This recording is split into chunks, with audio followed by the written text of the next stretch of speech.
আমাদের বাঙালিদের নিয়ম পৌষ সংক্রান্তিতে এইভাবে চালের গুঁড়ো দিয়ে এরকম নকশা করে তার উপরে প্রদীপ জ্বালানো, এগুলোরে বলা হয় বামনি দেওয়া। এ কিন্তু যুগ যুগ ধরে হয়ে আসছে গ্রামে।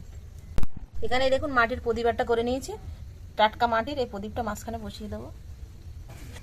ঠাকুমারা দেখতাম এইভাবেই দিত, কুলপাতার ওপরে একটু সাজু গোবর, প্রত্যেকটার ওপরে একটু একটু করে সাজু গোবর দিয়ে দেবো।